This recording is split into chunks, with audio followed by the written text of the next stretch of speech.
The Persian army attempted to attack first, taking advantage of the geographical location of the Granicus River as a natural barrier and their position on higher ground. However, Alexander, with his tactical intelligence, decided to lead a surprise attack on the Persian forces across the river.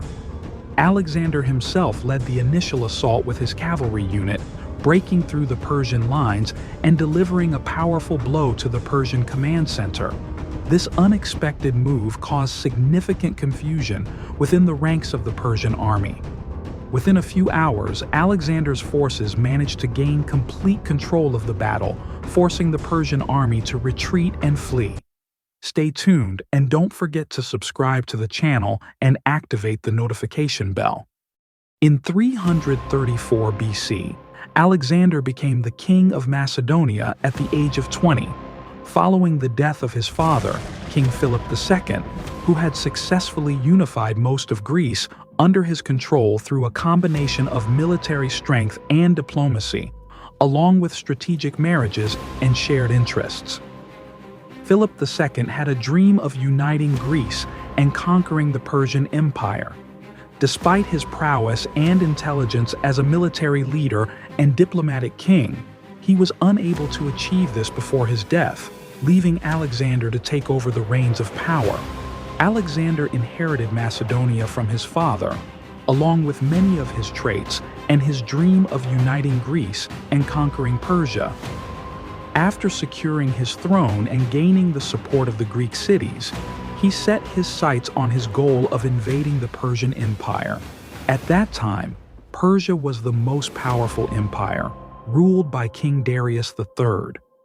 Despite its vast size and immense wealth, the Persian Empire was suffering from internal problems, uprisings in various regions, and local rulers who were more concerned with their own interests. Nevertheless, it remained the largest empire of its time, with a massive army and substantial resources.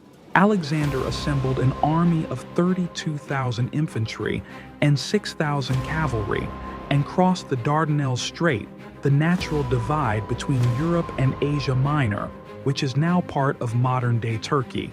The local rulers in Asia Minor gathered their forces along the Granicus River, using the river as a natural defense for their army.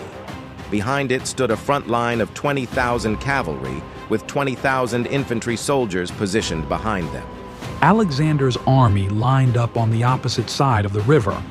On the left flank stood the cavalry from outside Macedonia, while in the center was the phalanx formation, armed with spears over 6 meters long.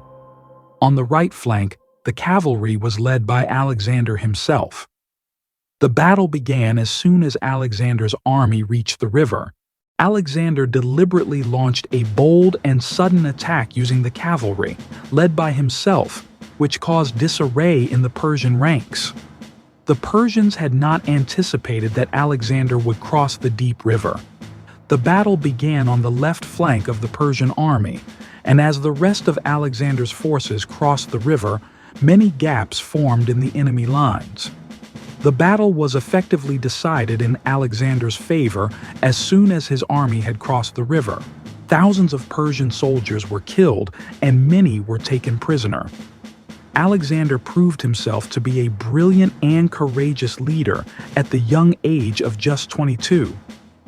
This was the first of Alexander's campaigns to conquer the Persian Empire and begin building the empire of Alexander the Great, the conqueror of the ancient world. Don't forget to subscribe to the channel.